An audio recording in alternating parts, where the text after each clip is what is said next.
संत रामचरण जी महाराज, इनका जन्म 1720 ईस्वी में हुआ था। इनका जन्म 1720 ईस्वी में हुआ था। एक मत और है जो 1718 ईस्वी कहता है, लेकिन अधिकांशतः प्रामाणिक जो माना जाएगा वो 1700।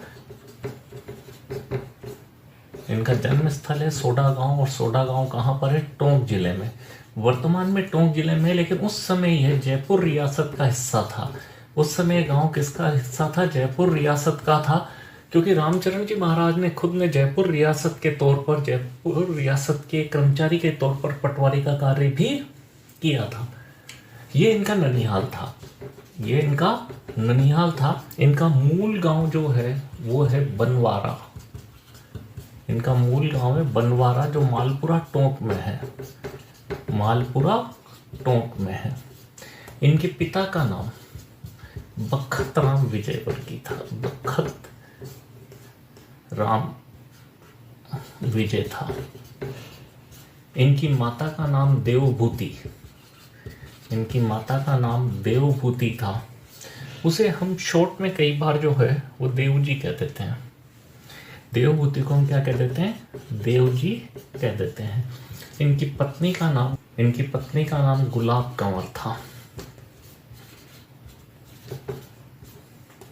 इनकी एक पुत्री थी जिसका नाम था जड़ाऊ कंवर।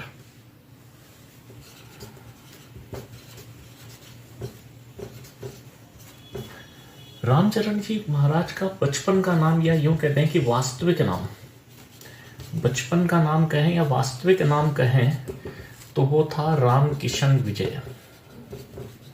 राम किशन विजय। लेकिन जब इन्होंने अपना गुरु बना लिया, गुरु बनाने के बाद गुरु ने उनका नया नाम रामचरण रखा था।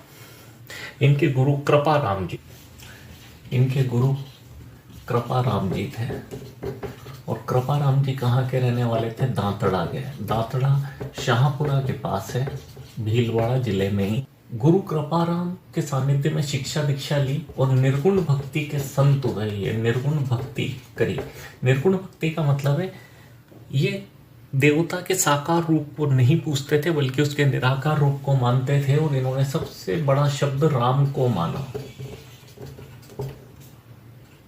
सबसे बड़ा शब्द राम को माना। इन्होंने जिस संप्रदाय की स्थापना की उसका नाम था राम स्नेही संप्रदाय।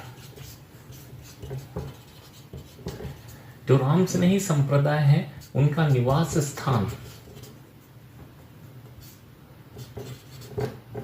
या प्रार्थना स्थल, निवास स्थान या प्रार्थना स्थल की बात करें तो वो क्या कहलाता है? रामद्वारा।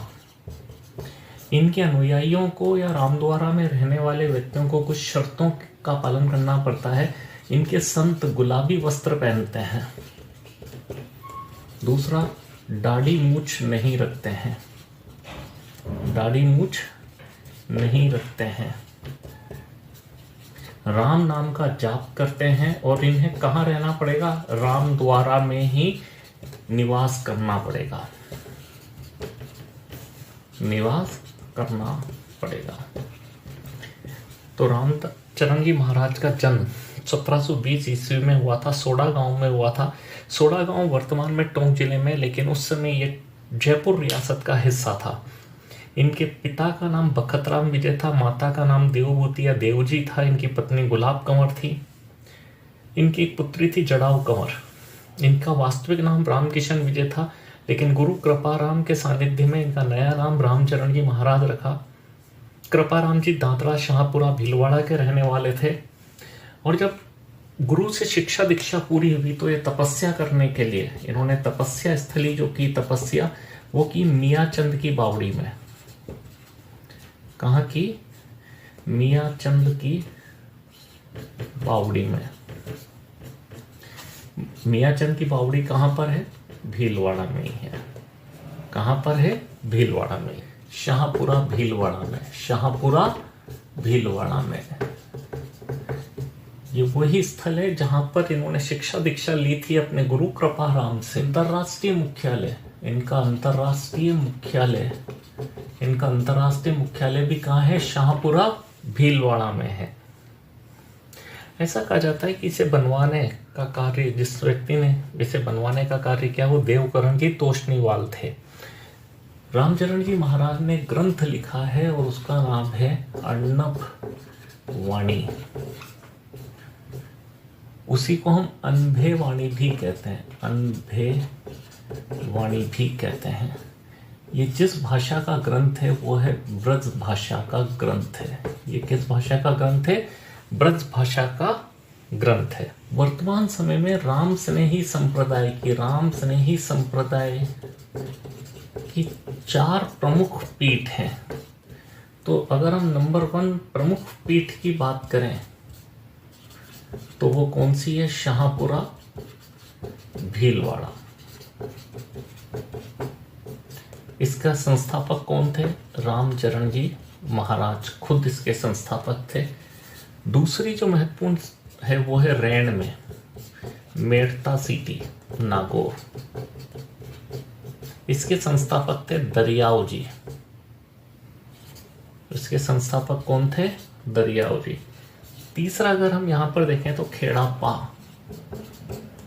कहां पर है? ये जोधपुर में। इसके संस्थापक कौन है? संत रामदास जी। ये सब संत हैं, संत रामदास जी। एक और है बीकानेर में सिंहथल बीकानेर। तो सिंहथल बीकानेर में जिसने इसकी स्थापना की वो थे संत हरि रामदास जी। तो रामस्नेही संप्रदाय की 4 प्रमुख पीठ हैं। एक शाहपुरा भीलवाड़ा में जो यहाँ है इनकी प्रमुख पीठ है। इसकी स्थापना रामचरण जी महाराज ने ही की थी। रैन मेड़ता सिटी नागौर में संत दरियाव जी द्वारा स्थापित की गई। खेड़ापा जोधपुर में संत रामदास जी के द्वारा और सिंहथल बीकानेर में संत हरि रामदास जी के द्वारा की गई थी। हरि रामदास जी की एक बुक बहुत ही फेमस बुक है जिसका नाम है निशानी। अब मैंने न लिखा है पेपर में, हो सकता है ना आ जाए, निशानी आ जाए। अगर आपको यह वीडियो अच्छा लगा है तो इसे लाइक करें, सब्सक्राइब करें और मित्रों के साथ शेयर करें। धन्यवाद।